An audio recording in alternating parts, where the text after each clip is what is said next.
minus 3 plus 4 plus 4, that is equal to 5. Non-zero, you will get non-zero value, that means S is linearly independent set.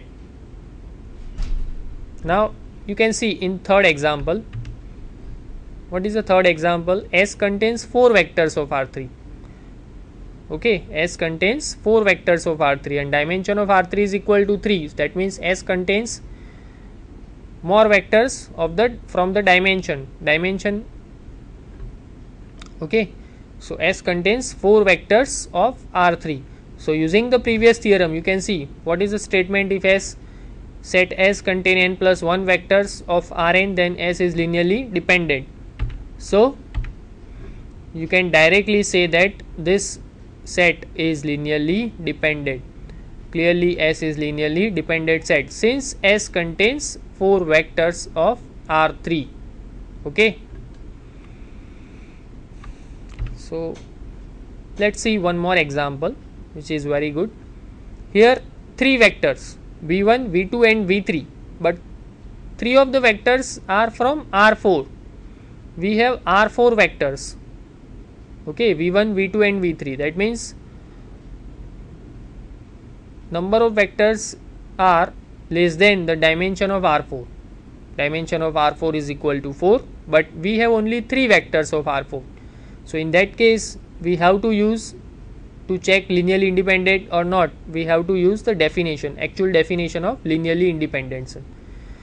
So we are starting with linear combination a v1 plus b v2 plus c v3, that is equal to 0 0 0 0, that is equal to theta, where theta is a 0 vector in R4. So a into 0 3 1 minus 1 plus b into 6 0 5 1 plus c into 4 minus 7 1 3, that is equal to 0 0 0 0.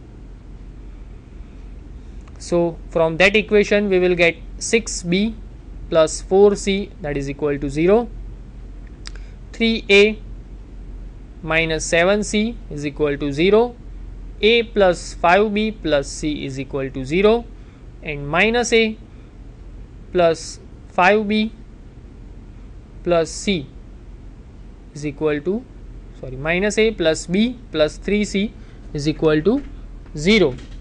We will get 4 equations, and to solve this 4 equation, definitely we have to use matrix. So here is the matrix: 1 5 1 0, minus 1 1 3 0, 3 0 minus 7 0, 0 6 4 0. Okay, augmented matrix. Now to solve this matrix, we have to convert this matrix into row echelon form. So we multiply first row with 1 and add into second row, and we multiply first row with minus 3 and add into third row. So we will get the next matrix is 1 5 1 0, 0 6 4 0, 0 minus 15 minus 10 0, 0 6 4 0.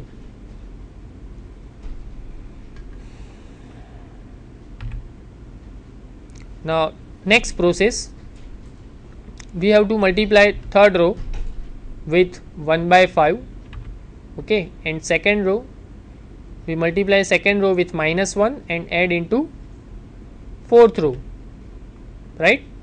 So what we will get: 1 5 1 0, 0 6 4 0, 0 minus 3 minus 2 0, and 0 0 0 0. Again, this is not a row echelon form, so we have to convert this matrix into row echelon form. We multiply second row with 1 by 2 and add into third row, so that's why that minus 3 become 0. So we multiply second row with 1 by 2 and add into third row. You can see on the screen and try to understand very easily. We are trying this matrix into row echelon form, convert into row echelon form. So 1 5 1 0, 0 6 4 0, 0 minus 0 0 0 0, and fourth row is also 0 0 0 0 0. So we have now only 2 non-zero rows from the row echelon form matrix. So we will get this equations: a plus 5b plus c is equal to 0. From this matrix, a plus 5b plus c is equal to 0, and next is 6b plus 4c is equal to 0. Okay, so in third row there is no leading entry, so that's why we take c is equal to k. From c is equal to k, b is equal to minus 2k by 3 you will get, and a is equal to 7k by 3, and this is true for any k not equal to 0. a, b, c are non-zero, and a v1 plus b v2 plus c v3 is equal to theta, that is 0 0 0 0. That means what? The given vectors are linearly dependent. Okay, because if they are linearly independent, when we are starting from a v1 plus b v2 plus c v3 is equal to theta, where theta is a 0 vector, we must get a, b, c, three of them are 0, but here you can see a, b, c are non-zero. For non-zero elements, for non-zero real numbers, still we will get a v1 plus b v2 plus c v3 is equal to 0 vector. So that means what? Clearly by the definition, the given sets are linearly dependent.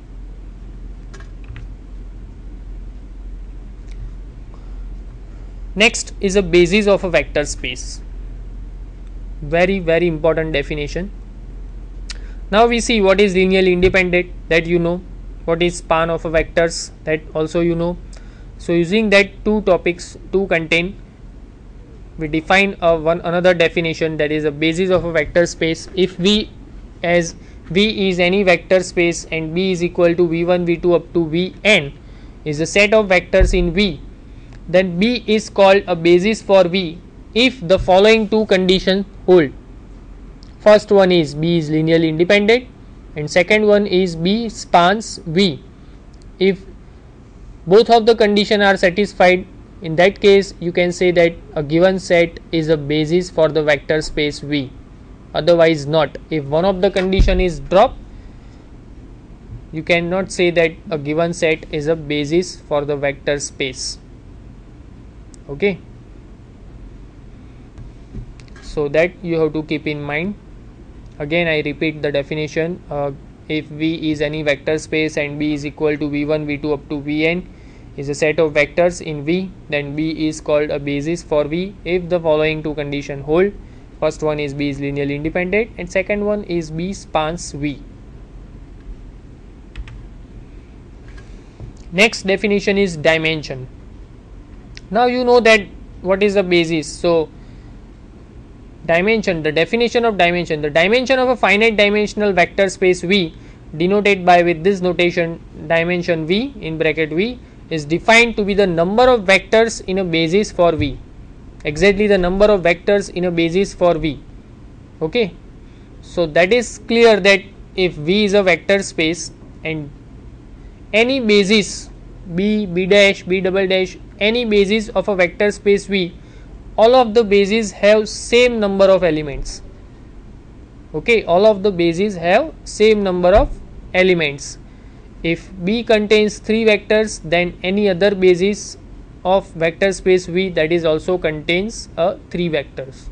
Okay, so any basis of vector space V contains same elements. Clear?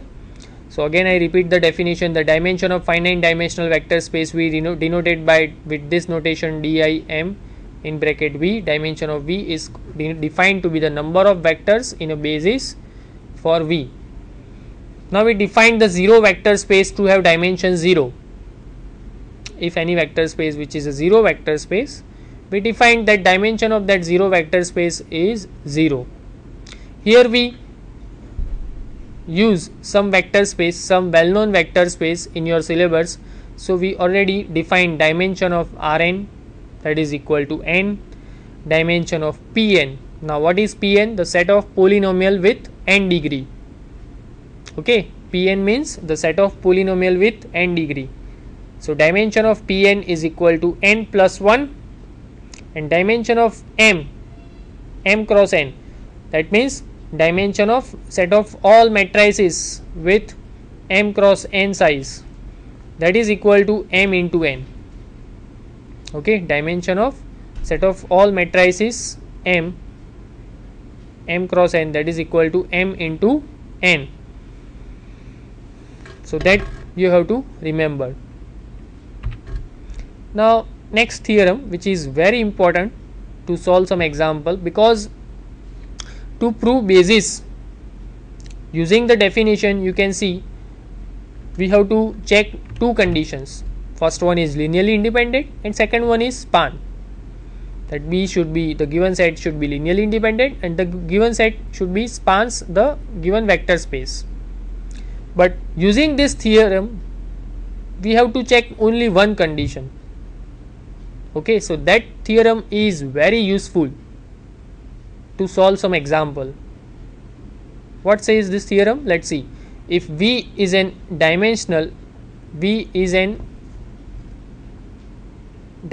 vector space, and if S is a set in V with exactly n vectors, sorry, there is a correction, that if V is an n dimensional vector space. Okay, V is an n dimensional vector space, that means dimension of V here n. Okay, and if S is a set in V with exactly n vectors, then S is a basis for V if either S is linearly independent or S spans V. So you don't need to check both of the condition in that case. Only try to check one condition. Second condition is automatically satisfied, so you can say that the given set is basis. Okay, to check basis, we only need to prove, or we only need to check only the one condition. Either you check linearly independent or either you check the given set spans a vector space V. So again I repeat the theorem. What is the says theorem? If V is an n dimensional vector space, dimension of V is equal to n, and if S is a set in V with exactly n vectors, then S is a basis for V if either S is linearly independent or S spans V. So we only need to check one condition, either linearly independent or either the given set spans V. Okay, so we will use this theorem in solve some examples. The next example, show that S is equal to 4 2 cross 2 matrices, 1 0 0 0, second is 0 1 0 0, third one is 0 0 1 0, and then 0 0 0 1 is a basis of set of 2 cross 2 matrix M2 cross 2. Okay, first try to check the given set is linearly independent, that is we take linear combination of set of 2 cross 2 matrices. Okay, that given 4 matrices, AV1 plus BV2 plus CV3 plus DV4 is equal to 0 matrix. So that is A1 0 0 0 plus B into 0 1 0 0 plus C into 0 0 1 0 plus D into 0 0 0 1, that is equal to 0 0 0 0. Okay, so from that equation we will get the next equation is A 0 0 0, A can be multiplied with 1, so A 0 0 0 plus 0 B 0 0 plus 0 0 C 0 in matrix plus in matrix 0 0 0 D, that is equal to 0 0 0 0. So next step is only the one matrix, that is A B C D, that is equal to 0 0 0 0. So A is equal to 0, B 0, C 0 and D 0. So you can see that S is linearly independent set. Okay, because we are starting from the linear combination AV1 plus BV2 plus CV3 plus DV4 is equal to 0 matrix, and we will get A B C D, 4 of them are 0. So that means S is linearly independent. Now if we can use this theorem, we know that set of dimension of set of 2 cross 2 matrices is equal to 2 into 2, 4, and this set contains exactly 4 vectors. So we only need to check either linearly independent or span. We already proved the given set is linearly independent, so we don't need to prove that the given set spans set of 2 cross 2 matrices. That is automatically satisfied actually. So both of the condition are satisfied, so that's why you can directly say that the given set is a basis for the set of 2 cross 2 matrices. Okay, so this set is automatically spans set of 2 cross 2 matrix, and so that's why S is a basis of set of 2 cross 2 matrix. Here I already proved that the given set is spans set of 2 cross 2 matrix, but using this theorem, using the previous theorem, actually you don't need to prove. Okay, here I already given the proof that the given set is spans set of 2 cross 2 matrices, but you don't need to prove if you know that the previous theorem. Okay, just write down the theorem properly and you can directly say that the given set is a basis of 2 cross 2 matrices. Let's see next example, some more example. That V1 is equal to 1 0 0, V2 is equal to 2 2 0, V3 is equal to 3 3 3. Show that the set S, that is equal to V1, V2, V3 is a basis for R3. So we check, you can see that dimension of R3 is equal to 3 and we have exactly 3 vectors. So we check determinant 1 0 0, 2 2 0, 3 3 3. So that is equal to 6. Okay, the value of the determinant is 6, non-zero. So you can see that the given set is linearly independent. Now when we use the previous theorem, S contains 3 vectors of R3 and dimension of R3 is equal to 3. So S is a basis of R3. Automatically S spans vector space R3. So S is a basis of R3. Okay.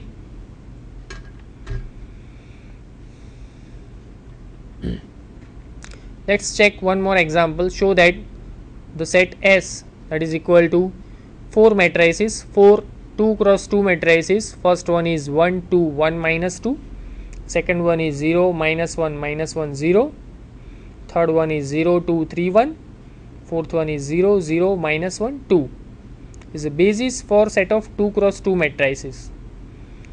So first we take linear combination, A into 1 2 1 minus 2 plus B into 0 minus 1 0 plus C into 0 2 3 1 plus D into 0 0 minus 1 2, that is equal to 0 vector into set of 2 cross 2 matrices, that is equal to 0 0.